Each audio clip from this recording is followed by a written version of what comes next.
मी बोरकर गुरुजी विश्वज्योतिषाचार्य ब्रह्मांड ज्योतिष कार्यालय रावेर जिल्हा जळगाव. माझा मोबाईल नंबर आहे 9850051558. रावेर जिल्हा जळगाव. पिनकोड नंबर आहे 425508. माझ्या ज्योतिष कार्यालयाची शाखा कुठेही नाही. बुधवारी कार्यालयाला अवकाश असतो, सुट्टी असते. आपणास कुणालाही मला भेटावायचं असल्यास अगोदर मोबाईल करून यावं, कारण माझे दौरे अधिक असतात. रावेरमध्ये आल्यावर अलंकार बोरकर ज्वेलर्स आणि विक्रम बोरकर ज्वेलर्स यांच्या शोरूममध्ये आतमध्ये जाऊन माझ्याविषयी आपण माहिती घेऊ शकतात, चौकशी करू शकतात. माझी पत्नी सौ निर्मलाबाई बोरकर या नुकत्याच स्वर्गवासी झालेल्या आहे. 13/9/2023 या दिवशी त्यांचे निधन झालेले आहे. त्यांच्या स्मृतीचं अभिवादन करून आपण आजच्या या कार्यास सुरुवात करूया.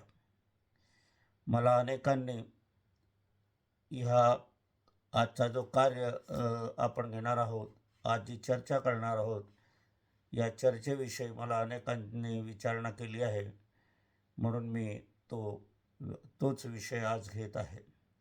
विषय म्हणजे तुमचे पत्नीचे निधन झाल्यावर त्याचे परिणाम काय होतात. सामाजिक, कौटुंबिक, नातेवाईकात, इतरत्र अशा दृष्टीने मला अनेकांची विचारणा झाली आहे. याविषयी मला वेगवेगळे अनुभव पण आलेले आहेत. काही सुखद आहे, काही दुःखद आहे, काही चेष्टाकारक पण आलेले आहेत. आता मानवी स्वभाव असतो त्याप्रमाणे मनुष्य हा वागत असतो आणि त्याप्रमाणे त्याचे विचार पण असतात. आता माझी पत्नी निधन झालेले आहे. नुकतेच 5 महिने झाले. या निधनाने मी जवळजवळ अर्धा झालो आहे. जीवनशक्ती हरवलेली आहे. प्राण आहे, श्वास आहे म्हणून जिवंत आहे असं म्हटलं तरी चालेल. परंतु कार्य हे सुरूच ठेवायचे असते. जे नेमून दिलेले आपल्याला कार्य आहे हे तर बंद करा किंवा सुरू करा याविषयी आपल्या मनाप्रमाणे निर्णय घेता येतो. परंतु मृत्यू पावलेली व्यक्ती काही आपल्याला सांगून जाते. मागे राहिलेले त्यांचे कार्य आपल्याला करायचे असते.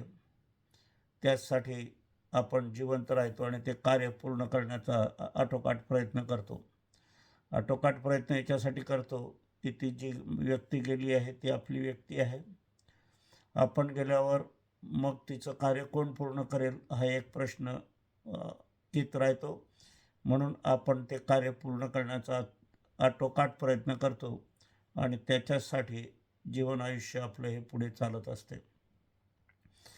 आता माझ्या पत्नीने काय मला कार्य सांगितलं त्याच्यासाठीच माझा हा प्रवास, जीवनाचा प्रवास सुरू आहे.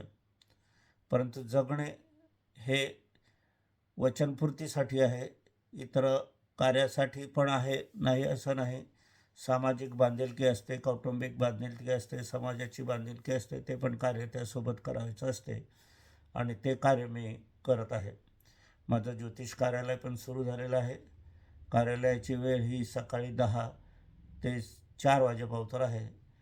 थोड्याच दिवसात ही वेळ 5 वाजेपावतर होईल. तूर्त मी 4 वाजेपावतर कार्यालयात काम करतो. पत्नीचे निधन झाल्यावर मी भयचकित झालो. आता पुढे काय हा माझ्यापुढे प्रश्न उभा राहिला. तरी पण मला 2 मुलं आहे, 2 सुना आहे आणि 4 नातू पण आहे. पणती पण आता झालेली आहे. मी पण झालेलो आहे. मला सर्व सुख आहे, संपन्नता पण आहे. परंतु दुःख हे वैयक्तिकच असते. ते दुःख इतर कोणी वाटून घेत नाही, पण त्यावर फुंकर घालण्याचा प्रयत्न मात्र इतरेजण करतात, एवढे मात्र नक्की. आता पत्नी म्हटलं का तिचं घराणं वेगळं, पतीचं घराणं वेगळं. तिचं रक्त वेगळं, पतीचं रक्त वेगळं. कुठून तरी दुरून लांबवर आलेली, पती पण दूरवरून असलेला, आणि कोणाचाही सन्मय नसताना आईवडिलांनी विवाह केला आणि मग आपण एकत्र आलो, अशी माझी कथा आहे. मी माझ्या पत्नीला बघितलंही नाही. आईवडिलांनी तो लग्न ठरवलं आणि आमचा विवाह झाला. आता ही जवळजवळ 300-350 किलोमीटरची अमरावती तालुक्यात मंगरूळजवळ 4-5 झोपडचं गाव त्या ठिकाणचे. परंतु आमची मतं जुळली. शेवटपाव तर एकत्र राहिलो आणि संसार हा पुलकित झाला, त्याबद्दल वाद नाही. आता आपण पत्नी मरण झाल्यावर तिचं जे काही उत्तर कार्य आहे ते संपन्न करण्याचा परिपूर्ण प्रयत्न मी केला. तो पण झाला. अनेकांनी सहभाग करून दिला. त्यानंतर मात्र मासिक श्राद्ध असते. मासिक श्राद्ध हे आपल्याला तिथी अनुसार करावं लागते. तिथीच्या आतच हे श्राद्ध करायला पाहिजे. घास टाकायला पाहिजे. पहिला घास जी व्यक्ती मृत झाली आहे त्यांना, दुसरा घास कावळ्याला, तिसरा घास गोघास, असे 3 घास खायचे असतात. हे 3 घास घालायचे असतात आणि याविषयी नंतर पूजन अर्चन करून, तर्पण करून, अर्चन करून नंतर मात्र इतरांनी जेवायचं असते. असा हा मासिक श्राद्धाचा प्रकार असतो. तर हे मासिक श्राद्ध वर्षभर करायचे असतात. शक्यतोवर मासिक श्राद्ध हे आपल्या घरातच करावे. आपल्या घरात जर ही मासिक श्राद्ध केली तर आपल्याला 100% याचं पुण्यलाभ मिळतो, असं शास्त्रवचन पण आहे. पुण्यलाभ मिळण्यासाठी घरात जिथे मृत्यू झाला आहे त्या घरात पण आपल्याला हे श्राद्ध करायचं असते. काहींची घरं भाड्याची असतात, मग तिथे श्राद्ध केलं चालते का हा प्रश्न निर्माण होतो. तर तिथे पण श्राद्ध केले चालते. जिथे मृत्यू तिथे श्राद्ध, हेच नक्की आहे. आता या ठिकाणी आपल्याला एक आहे की वर्ष श्राद्ध हे 12 महिन्याचं असते. शेवटचं श्राद्ध ते असते. त्याच्यानंतर मग अक्षय तृतीया आणि महालयात करावयाची श्राद्ध असतात. काही जण दर अमावस्याला पण श्राद्ध करत असतात. दर अमावस्याला श्राद्ध केलं तरी चालते आणि नाही केलं तरी चालते, पण केलेलं अधिक चांगलं. आणि त्याचबरोबर महालयात पण, भाद्रपदात पण आपल्याला श्राद्ध करायचं असते. अक्षय तृतीयेला पण श्राद्ध करायचं असते. आता वर्षभर श्राद्ध करत असताना कोणते नियम पाळावे, हा एक प्रश्न मला अनेकांनी विचारला आहे. तर वर्षभर आपण हा जवळजवळ दुखवटा व्यक्त करून, दुखवट्यासारखं राहूनच हा कालावधी आपल्याला घालायचा असतो. आता दुखवटा म्हणजे काय? दुखवटा म्हणजे दुःख करत बसणं असं नव्हे. आपली जी नित्यकर्म आहे ती करायची आहे. नोकरीवर जायचं आहे, कोणाचा व्यवसाय आहे, शेतीचा व्यवसाय, इतर व्यवसाय आहे, इतर कामधंदे उद्योग आहे, ते सर्व आपल्याला करायचे आहे. परंतु मासिक श्राद्ध हे वेळेच्या वेळीच करायला हवं, ते बंधन पाळायला हवं. आता या ठिकाणी मासिक श्राद्धाच्या वेळेला खरं तर आपण कार्य बंद करायला पाहिजे. आपले जे कार्य आहे, उद्योग आहे, व्यवसाय आहे किंवा नोकरीवर असेल तर शक्यतोवर सुट्टी घेण्याचा प्रयत्न आपण केला पाहिजे. तरच ते श्राद्ध 100% यश देणारे ठरते. पण हे बहुतांश पाळत नाही, पण पाळायला पाहिजे. त्याचप्रमाणे आता मासिक श्राद्धाच्या वेळेला घरामध्ये सुनबाई असते, मुली असतात, इतर जण असतात. त्यावेळेला मासिक पाळी येते, तर तेव्हा काय करावं? श्राद्ध त्यावेळेला करावं की नाही, असा एक प्रश्न पडतो. आणि असा प्रश्न पडत असताना शास्त्रामध्ये असं लिहिलं आहे की मासिक पाळीनंतर 5व्या दिवशी शुद्धता झाल्यावर आपण वेळेच्या आत श्राद्ध करायला हवं. आता या ठिकाणी तिथीनुसार श्राद्ध करायला हवं. मृत्यूची वेळ मागे पुढे होऊ शकते, परंतु तिथी जी आहे त्याच तिथीच्या आत हे श्राद्ध करायला हवं. तिथीच्या नंतर श्राद्ध करून उपयोग नसतो. मासिक श्राद्धाच्या वेळेला हे नियम पाळायला हवे. मासिक श्राद्ध हे मोठा मुलगा, त्यानंतर लहान मुलगा हे करायला असते.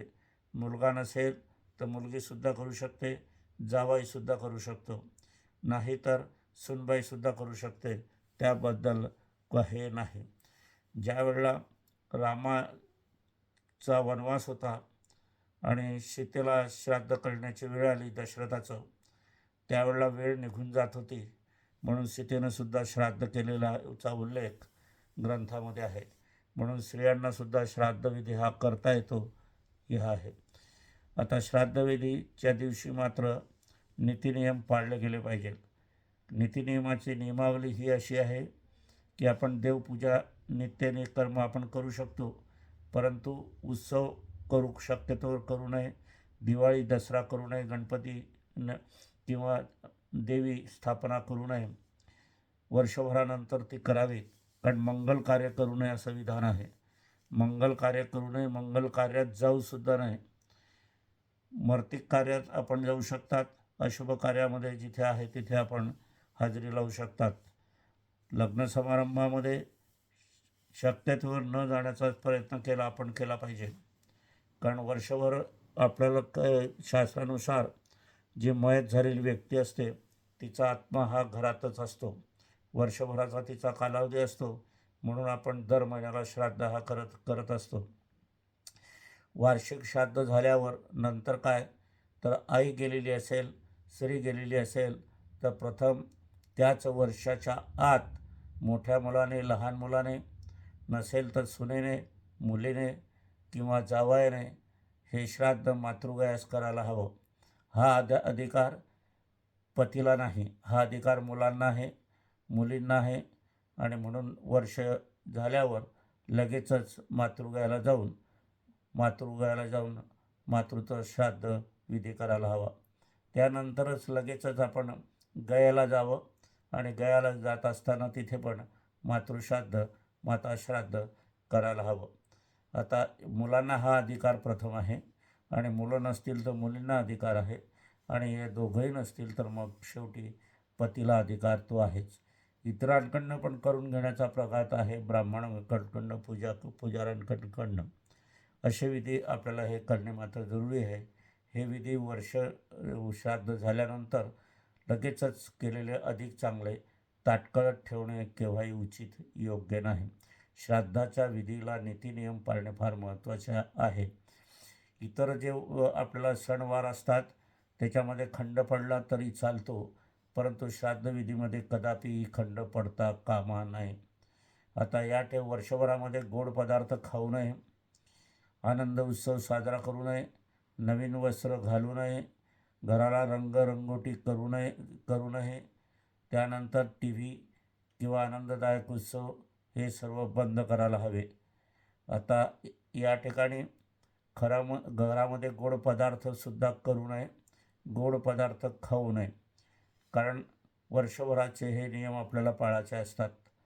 त्यानंतर आपल्याला नित्यनियमाच्या पूजा करायच्या आहे. तीर्थक्षेत्री तुम्ही दर्शन जाऊन करू शकतात, तीर्थस्नान करू शकतात, परंतु आनंद उत्सव, सणवाराचा उत्सव, यात्रेमध्ये संमिलित होणे हे मात्र शक्यतोवर टाळायला हवे. नाहीतर याचे भोग निश्चितच भोगावे लागतात, असा मला अनेकांच्या बाबतीत, मी ज्योतिष असल्याकारणाने अनेकांनी मला अनुभव सांगितलेले आहे. म्हणून सर्वांनी हे नियम पाळावे. आपलीच व्यक्ती असते, आपल्या व्यक्तीविषयी श्रद्धा व्यक्त करणं आपलं कर्तव्य आहे, आणि जी व्यक्ती गेली आहे त्याचाच आपण अंश आहो, आणि अंशाने जबाबदारी पाळणं हे महत्त्वाचं आहे.